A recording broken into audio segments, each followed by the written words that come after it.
இன்றைக்கி நம்ம பார்க்க போகிறது காப்பி கமாண்ட். எப்படி ஒரு ஆப்ஜெக்டை காப்பி பண்ணுறது, அதை 2 விதமாக பண்ணலாம். அது 2 டைப்பையும் நம்ம இப்போ பார்க்கலாம். அதை பார்க்கறதுக்கு முன்னாடி இது வரைக்கும் நம்ம சேனலை சப்ஸ்கிரைப் பண்ணிக்கங்க. அந்த பெல் பட்டனையும் ப்ரெஸ் பண்ணிங்கன்னா நம்ம போஸ்ட் பண்ணக்கூடிய வீடியோக்கள் தொடர்ந்து உங்கள் நோட்டிஃபிகேஷனில் வந்துகிட்டே இருக்கும். வாங்க இப்போ நம்ம வீடியோக்குள்ளே போகலாம். இப்போ இந்த காப்பி கமாண்ட் எதுக்கு பயன்படுத்தும்? இந்த வைண்டிங் வரையும் போது இந்த காப்பி கமாண்ட் தேவைப்படும்.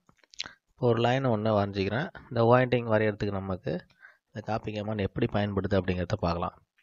இப்போ ஒரு சர்க்கிள் மூலிமா தான் நம்ம வைண்டிங்கை வரைய முடியும்.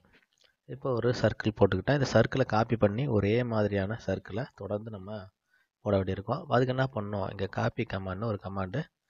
இந்த காப்பியை ப்ரெஸ் பண்ணுறோம். செலக்ட் த ஆப்ஜெக்ட்டு, என்டர் கொடுத்துட்டு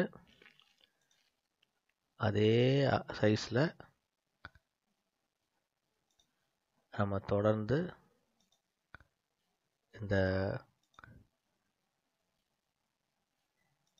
சர்க்கிளை காப்பி பண்ணிவிட்டு எவ்வளோ வேணாலும் காப்பி பண்ணி போயிட்டே இருக்கலாம். சர்க்கிளில் மட்டும்தான் பண்ண முடியுமா? எதை வேணாலும் காப்பி பண்ணலாம். இப்போ ஒரு ரெக்டாங்கிளாக இருக்குது அப்படின்னாக்கா அதை செலக்ட் பண்ணிக்கிறீங்க, காப்பி கமாண்டை ப்ரெஸ் பண்ணுறீங்க, அப்படியே இதை அதே சைஸில் எங்கே வேணாலும் காப்பி பண்ணிட்டு போயிட்டே இருக்கீங்க. ரொம்ப சிம்பிள். இதை எப்படி மட்டும் தான் பண்ண முடியுமா அப்படின்னா அது கிடையாது.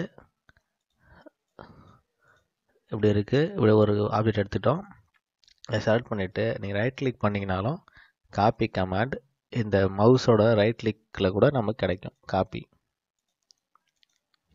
என்டர் கொடுத்துங்க.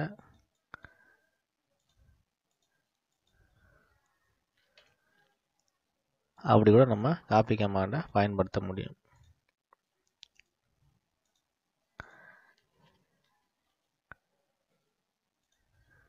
இதே மாதிரி நம்ம காப்பி கமாண்டை முக்கியமாக இந்த வைண்டிங் நம்ம போடுறதுக்கு பயன்படுத்திக்கலாம். அது மாதிரி எங்கெல்லாம் நமக்கு ஒரே மாதிரியான இந்த ஆப்ஜெக்ட் காப்பி பண்ணணுமோ அந்த இடங்கள்லாம் கூட இந்த காப்பி கமாண்டை நம்ம பயன்படுத்திக்க முடியும். இந்த மாதிரி பயனுள்ள வீடியோக்களுக்கு தொடர்ந்து நம்ம சேனலை வாட்ச் பண்ணுங்கள்.